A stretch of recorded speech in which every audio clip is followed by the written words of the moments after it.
So, yeah, the denial of self is the reception of salvation, is the understanding and the irrevocable knowing where salvation comes from in Christ.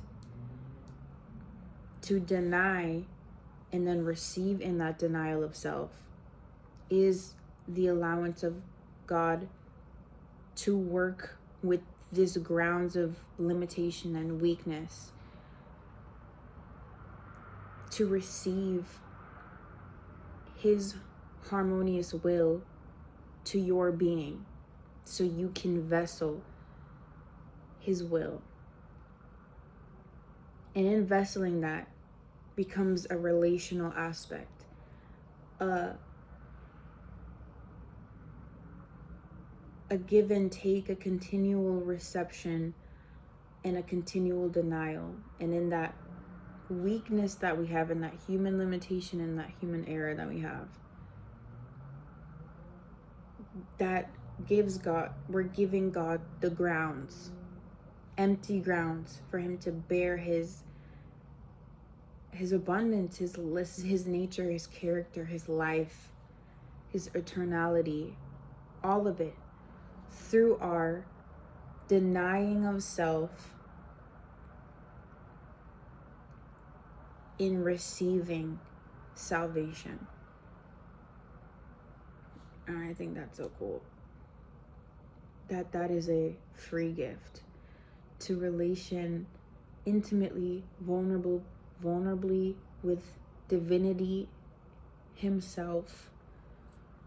When was the last time that you've thought about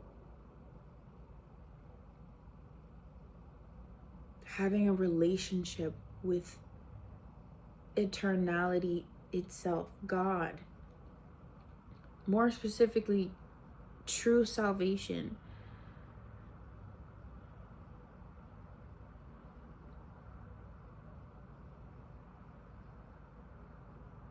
I think that takes off a whole lot of corruptive condition that we've been plagued to, that lifts off so much weight off of my back personally, but to anyone that's willing to receive.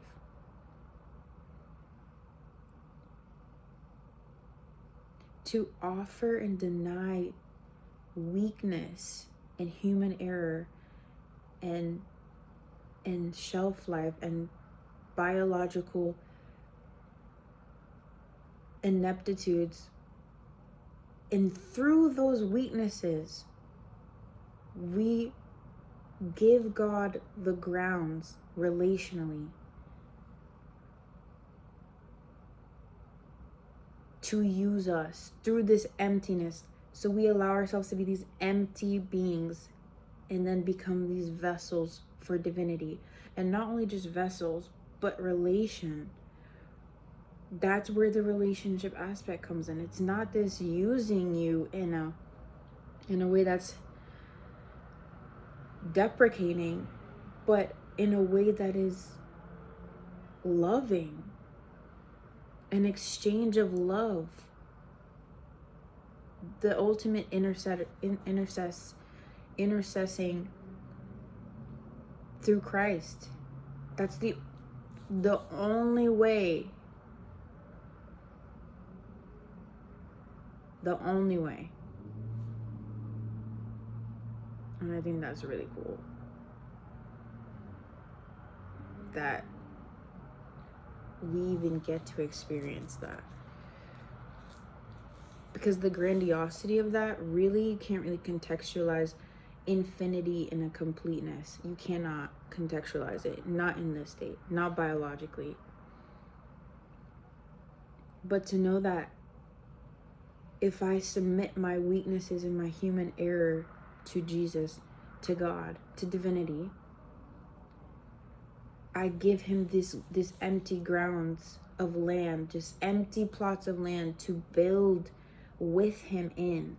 And I get to do it in love, in a loving relationship with him. I get to hold the hand of God and partner with him through my weakness. And all I have to do is be empty.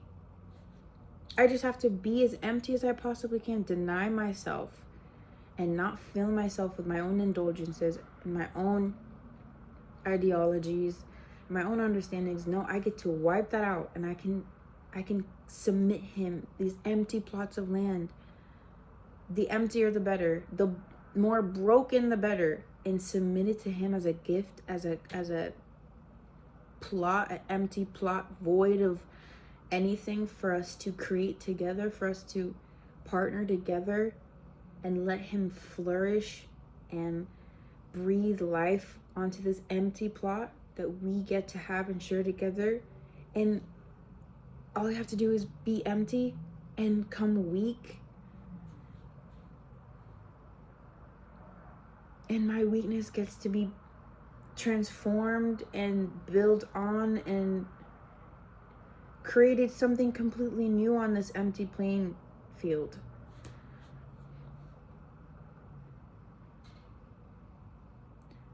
Like, when was the last time you were able to do that?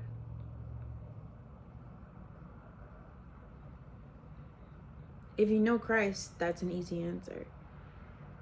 But if you don't know him, why not?